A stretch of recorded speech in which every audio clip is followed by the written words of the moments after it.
Que nos ia decir que coroaríamos co último capítulo de Códice Feminino. E dígovolo en serio, no sentido literal da palabra. Ose, a miña máquina do tempo viaxa ata o século XII para coñecer a primeira raíña de Europa que gobernou de pleno dereito. Nada de ser consorte nin esas historias. O trono para ela soa. E nada máis e nada menos que a emperatriz Urraca.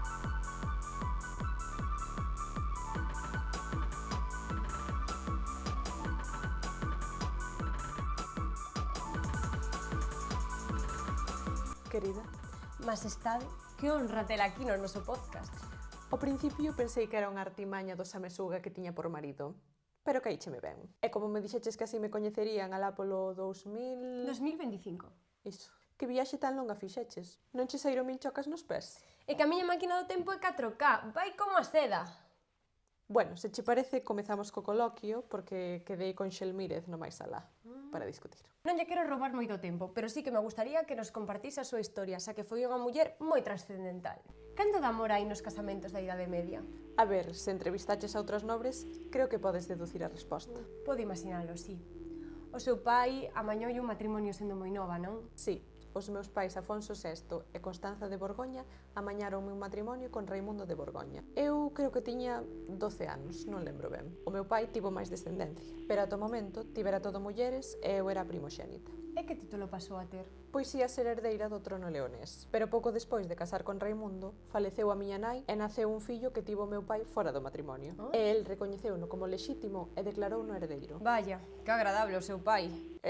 Que estás a falar do pai da raíña, Desculpe, Majestade. O caso é que entón pasei a ser a condesa consorte da Galiza. E que tal foi o seu matrimonio? Pois nin tan mal. Eu quería meter man no goberno, pero Raimundo resistíase un pouco. Pero recordo con garimo. Ademais, era un home bastante enfermizo, polo que moitas veces deixábame tranquila. Eu podía coller as rendas. Bueno, aínda menos mal. Pero, por isto mesmo, logo feneceu. E adiviñades quen quedou a cargo? Esta menda. E ademais, pouco despois tamén feneceron o meu pai e o bastardo de Sancho. Así que pódese dicir que herdei plenamente o trono. Esa slay! Sí, pero non te poñas moi contenta, porque antes de estirar a pata, deixou por escrito que se me volvía a casar, o trono herdaría o meu fillo. Pero xa tivera descendencia? Sí, 2 fillos. E aquí comezou a peor parte da miña vida. E iso? Pois porque en León buscaron un marido novo. Fixeronlle un first dates. Desculpe, Majestade. Entón, casei de novo, con alguén que non quería. Alfonso Batallador. Só de mencionalo xa me entra un non sei que no corpo. Entón entendo que polo que dixo antes esta unión non foi tan próspera. Un calvario me fixo pasar. Afonso pensaba que cando casáramos ia poder gobernar Aragón e o meu territorio, León. Pero deu cunha realidade moi distinta, verdade? Pregúntalle a él, a ver. Ti mira ser desgraciado que él, o meu propio marido, envioume batallas para invadir o meu territorio. Tiña pinta de ser un tío chil de cojones, a verdad. Fixo o que estaba na súa man para someterme. Pechoume nun castelo, maltratábame. Sinto moito, a verdade é que non o sabía. Non te preocupes. E como estaba a opinión pública? Era favorable ao seu reinado? Meretriz pública, enganadora, tola, asoladora do reino, e podería seguir cas perlas que me adicaban. Pero hai unha figura na historia de Galicia e de Santiago de Compostela en concreto que si lle deu apoio, verdade? A ver, Xelmírez era un home astuto e sabía moito de política. El apoioume estratexicamente, pero despois declinouse polo meu fillo e nomeou no rei de Galiza no ano 1111. O batallador estivo a punto de asasinalo, pero por sorte logrei romper nupcias antes de que o fixese. Estaba adoecido polo trono, pero non lle tocou. E menos mal. Sí, a ver, a relación co meu fillo foi complicada, pero en fin. E vivistes algún momento así, delicado? Pois precisamente un momento provocado polo personaxe que che acabo de contar. Pasou no 1117, se non me equivoco. Como ele apoiaba o meu fillo, eu fun a Compostela para facer un pacto con el. Pois o pobo enterouse disto e pensaban que íamos pactar en contra dil. Xa sabes que eu son centralista e, en fin. Pois non vai a lle prenden lume a Catedral de Santiago de Compostela. Daquela estaba en construción. Que forte! Estaba.